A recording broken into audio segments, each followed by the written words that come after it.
Let me tell you something most people won't admit out loud. Revenge doesn't care about collateral damage. It doesn't ask permission. And it certainly doesn't stop to think about the 9-month consequences that might follow one reckless night. I've spent 37 years sitting across from people in rooms that smelled like lavender and regret, listening to confessions that would make your stomach turn or your heart break, sometimes both at once. But this story, this one stayed with me, not because it was the most dramatic or the most tragic, but because it was so achingly, painfully human. Because it showed me how quickly we can weaponize intimacy when we're hurting. How one decision made in anger can create a life, literally, that doesn't fit into any box society prepared for us. Her name was Rachel. She sat in my office on a Tuesday afternoon in March, 7 months pregnant, and told me something I'll never forget. I thought I was teaching him a lesson. Instead, I created a person who will spend their whole life being the lesson. Before I go any further, I want to know, have you ever made a decision in anger that you couldn't take back? Not just a harsh word or a slammed door, but something that changed the architecture of your life forever? Drop a comment and let me know. I read every single one, and your stories matter to me. Rachel came to me initially for what she called marriage counseling preparation. Her husband Mark wasn't ready to come in yet. He never thought they had real problems, just rough patches, but she wanted to get ahead of things. Start processing on her own. He doesn't see me anymore, she said in our first session. I walk into a room, and it's like I'm furniture. Necessary, functional, but not worth really looking at. I hear this often. The slow fade of attention in long-term relationships. The way desire doesn't crash and burn, but rather dims like a bulb losing its filament, degree by degree, until you're sitting in near darkness, wondering when the light went out. They'd been married for 6 years, together for 9. High school sweethearts who'd done everything right, college, careers, wedding with 200 guests, and a DJ who played all the safe songs. No kids yet, though Rachel wanted them. Mark kept saying soon, but soon had stretched into years of not quite yet. I try everything, she told me, and I could hear the exhaustion in her voice. I plan date nights. I buy lingerie. I ask about his day. I've read 4 books on keeping the spark alive. But he comes home, eats dinner in front of his laptop, and falls asleep on the couch. When I try to talk about it, he says I'm being dramatic, that I need to relax. Here's what happens in a brain that feels chronically unseen. It starts looking for mirrors, for eyes that will reflect back your worth, your desirability, your fundamental existence as a person who matters. It's not logical. It's neurological. The human need for recognition is as fundamental as hunger. Rachel's ex-boyfriend lived 3 streets away. They'd dated for 2 years before Mark, a relationship that had been intense and volatile and ultimately toxic. Dom was the kind of man who made you feel like the only person in the universe when he looked at you, and like you were disappearing when he didn't. They'd broken up badly. Rachel had chosen Mark specifically because he was Dom's opposite, steady, reliable, safe. I ran into Dom at the grocery store, Rachel said.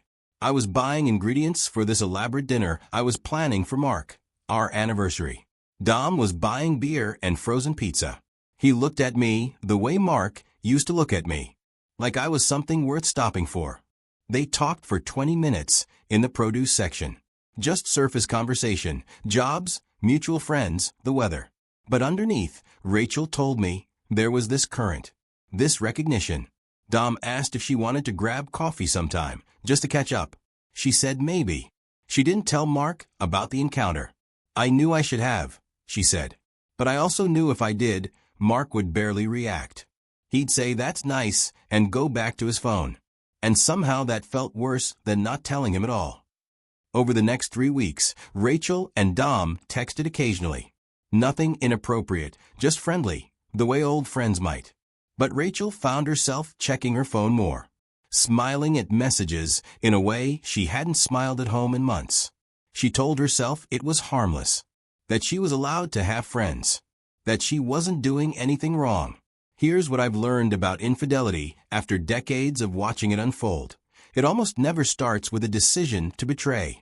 It starts with a decision to feel something, to matter to someone, to confirm that you're still the kind of person worth pursuing. The night it happened, Mark had canceled their dinner plans. Again, a work emergency that wasn't really an emergency, just another meeting that could have been an email, but made him feel important. Rachel sat at the restaurant alone for 30 minutes before she stopped waiting and drove home. She texted Dom from her car, "You free tonight?" She told herself she just needed to talk to someone, to not feel so invisible. Dom suggested his place. He'd cook, they could watch a movie, keep it casual. Rachel knew what she was doing, and she also convinced herself she didn't. "I wasn't trying to sleep with him," she told me later. "I was trying to feel something. I was trying to remind myself I was still a person who could be wanted." They had wine. They talked about old times. Dom told her she looked beautiful, specific, detailed compliments about her eyes, her laugh, the way she moved. Things Mark hadn't mentioned in years. And when Dom kissed her, Rachel didn't stop him. But here's where the story takes its turn. Here's where revenge got involved. Halfway through that night, wrapped in sheets that smelled like someone else's laundry detergent, Rachel felt something shift. The warmth curdled into something else. She looked at Dom and suddenly saw him for what this was, a weapon. A way to finally make Mark feel what she'd been feeling for months. The invisibility, the irrelevance, the pain of not mattering. She went home at 2 in the morning. Mark was asleep on the couch, laptop still open, show still playing. He didn't wake up when she came in. Didn't notice she'd been gone. The next morning, Rachel told him. Didn't ease into it, didn't wait for the right moment. Just said it over coffee. "I slept with Dom last night." Mark looked up from his phone like she'd thrown cold water in his face. Finally, she had his full attention. "I wanted you to feel it," she said. "What it's like to suddenly matter less than you did yesterday. Where are you watching from right now? Are you somewhere safe, somewhere you can sit with a story like this? Let me know in the comments." Sometimes these stories hit different depending on where we are in our own lives. The weeks that followed were what you'd expect. Explosive fights, tears, threats of divorce, marriage counseling sessions that felt like boxing matches with words instead of fists. Mark was devastated, furious, wounded in a way Rachel had wanted him to be. But now that she'd achieved it, the satisfaction she'd imagined didn't come. Instead, she felt hollow. Like she'd burned down her own house to prove it could catch fire. "I thought I'd feel powerful," she told me. "Like I'd reclaim something. But I just felt empty. And scared. Because now I'd destroyed the thing I was trying to save." They were 6 weeks into trying to rebuild, or at least not completely dismantle, when Rachel realized her period was late. The pregnancy test sat on the bathroom counter for 3 hours before she could look at it. 2 pink lines. Clear as a verdict. Here's the thing about biology. It doesn't care about your narrative. It doesn't care that you were trying to send a message or teach a lesson. It doesn't wait for you to figure out your marriage before it starts cell division. Life begins in the middle of our chaos, indifferent to whether we're ready for it. Rachel told Mark immediately. She'd learned her lesson about secrets.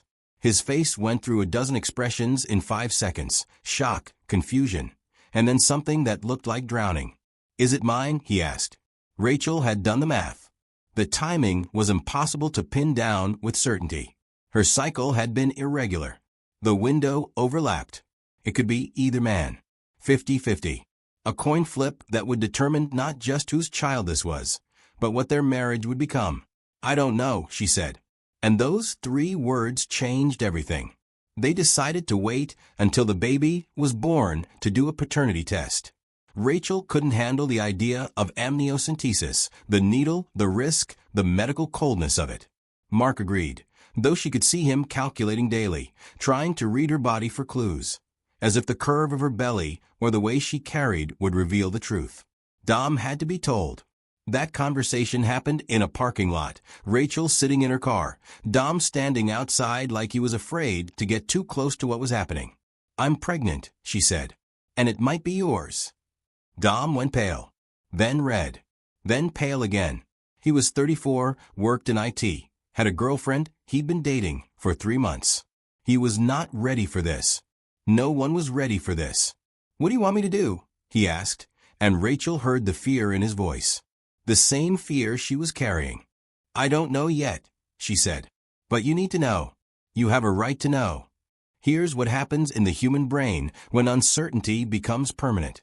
We start splitting into parallel timelines.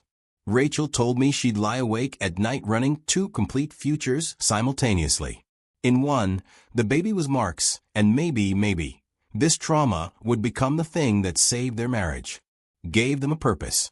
In the other, the baby was Dom's, and she'd spend the rest of her life managing a complicated co-parenting situation with a man she'd used as ammunition against her husband. Every time the baby kicked, she said, I didn't know whether to feel joy or dread. The pregnancy itself was normal, medically speaking. But emotionally, it was like carrying a timer that might explode or might just ring. Mark came to doctor's appointments. So did Dom, standing on the opposite side of the waiting room, pretending to read magazines. Rachel's family knew something was wrong, but didn't know what. She'd stopped posting on social media, stopped returning calls. The isolation of her situation was absolute. In our sessions, Rachel talked about feeling like she'd broken something fundamental about reality. I wanted a baby so badly, she said. But not like this. Not where the baby becomes the punishment for my anger. I asked her what scared her most. That I'll look at this child and only see my worst decision. Or that Mark will. Or Dom.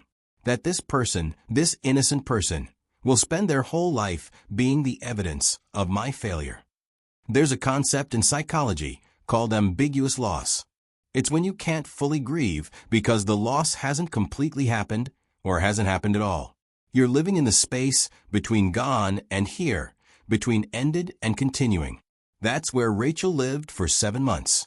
Not knowing whether her marriage would survive. Not knowing who her child's father was. Not knowing what her life would look like on the other side. Mark oscillated between tenderness and distance. Some days he'd rest his hand on her belly and talk about names, about nursery colors. Other days he'd barely look at her. She understood. How could she ask him to bond with a child that might not be his? How could she ask him to love someone who might be walking proof of her betrayal? Dom sent money without being asked.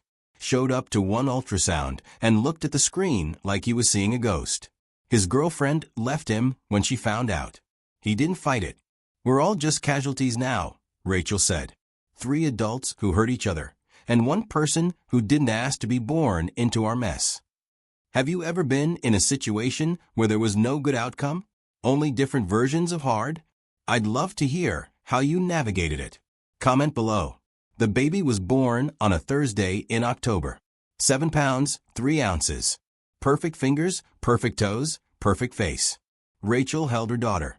They decided on a name months ago, Lily, the one thing they could agree on, and felt a love so fierce it erased everything for exactly 3 minutes. Then the nurse asked if they wanted to send off the paternity test. Mark and Dom both standing in the hallway. Both waiting. Both afraid. Yes, Rachel said. The results took 6 days. Rachel told me those were the longest 6 days of her life. Longer than the pregnancy. Longer than the months of not knowing. Because now it was real. Now there was a person whose future hung on an envelope.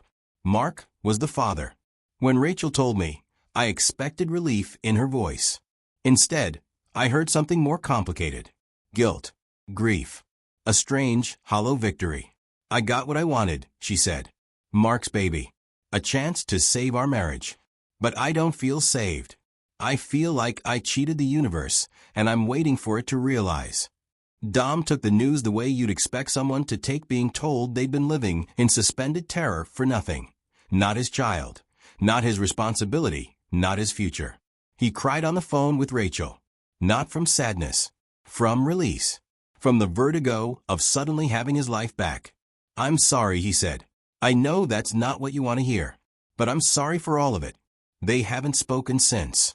Rachel thinks about him sometimes. Wonders if he thinks about the child that almost was his. The life that almost derailed. She hopes he's okay. She hopes he found someone. She hopes he's learned what she's learned. That other people are not tools. Not weapons. not mirrors for our pain. Mark stayed. They're still married. Still in therapy. Couples now, not just Rachel alone. It's not easy. Some days he looks at Lily and Rachel can see him doing math he shouldn't have to do. Counting months. Remembering. But other days, he holds their daughter and something softens in him. Something that might be forgiveness, or might just be exhaustion too deep to keep carrying grudges. I don't know if we'll make it, Rachel told me last month. But we're trying. And that's more than I thought we'd have after what I did. Here's what I've learned from Rachel's story. From 3 decades of stories like hers, stories of people who weaponized intimacy and had to live with what they built. Revenge doesn't restore balance. It creates debt. When you hurt someone intentionally, you don't diminish their pain by balancing it with yours. You just multiply the suffering. You double it. And often, you create pain for people who weren't even in the original equation. Lily didn't ask to be born into uncertainty. Didn't ask to be the living evidence of her mother's anger and her father's neglect. But she's here now, and she'll carry that story whether anyone tells her or not. Children always know, maybe not the details, but they feel the weight of the secrets that made them. Rachel told me she thinks about this often. What she'll say when Lily is old enough to ask questions. How she'll explain the complexity without burdening her daughter with shame. How she'll help Lily understand that she was wanted, desperately wanted, even if the circumstances of her arrival were tangled and broken. I want her to know she saved us, Rachel said, even though that's not fair to put on her. But it's true. We wouldn't have survived without her giving us a reason to. Let me tell you what I told Rachel. You can't make a person your redemption and also let them be free. That's the tightrope she'll walk for the rest of her life. Loving her daughter fiercely, being grateful for her existence, while also carrying the private knowledge that Lily was born from a wound, not from joy. But here's the other truth, the one that keeps me believing in people after all these years. We're all born from something imperfect. Every single one of us enters the world through the complicated, messy, flawed decisions of the humans who made us. Some of us just have more dramatic origin stories than others. Lily doesn't have to be defined by how she began. None of us do. We get to write the rest of the story. And Rachel, Mark, even Dom, they all get to decide whether this scar becomes something they hide or something they integrate. Something that destroyed them or something that deepened them. I asked Rachel what she'd tell someone who's considering doing what she did, using intimacy as revenge, weaponizing connection to teach a lesson. She was quiet for a long time. Then she said, I tell them it won't work. Whatever you think you'll feel when they finally hurt the way you hurt, when they finally see you again, you won't feel it. You'll just feel more alone, more ashamed. And if there are consequences, if life grows from your anger, you'll have to carry that forever. But she also said this, I tell them I understand. I tell them invisibility is its own violence. And when you're disappearing in your own home, you'll grab at anything that makes you feel real again, even things that will burn you. That's the paradox of these stories. The understanding and the accountability. The empathy and the consequences. We can hold both. We have to hold both. Here's what I want you to take from this. Your pain is real. Your need to be seen is legitimate. But the way you meet those needs matters. There are ways to demand attention that don't involve destruction. Ways to communicate hurt that don't create new casualties. Ways to save a relationship that don't require first lighting it on fire to see if anything survives the flames. If you're in a relationship where you feel invisible, say it out loud. In plain words, I feel invisible to you and it's killing me. If they don't hear you, if they dismiss you, if they tell you you're being dramatic, that's information. That's a choice they're making. And you get to decide what you do with that information. But don't do what Rachel did. Don't create life or destroy connection out of anger. Because anger is temporary. Consequences are permanent. And the people who get caught in the blast radius, the children, the ex-partners, the versions of yourself you'll have to live with after, they didn't sign up for your lesson plan. Rachel is teaching Lily to be gentle with herself, to forgive quickly, to speak her needs before they become weapons. She's teaching her daughter the things she had to learn the hard way, through fire and shame and 7 months of not knowing. Maybe that's the point, she said in our last session. Maybe my job isn't to protect her from hard things. Maybe it's to show her that you can make terrible mistakes and still become someone kind. Still build something good. Still look your child in the eyes and mean it when you say I love you. I'm glad you're here. You weren't a mistake. Because Lily wasn't a mistake. She was a consequence. There's a difference. Consequences can become gifts if we're willing to do the work. If we're willing to transform our shame into wisdom, our regret into resolve.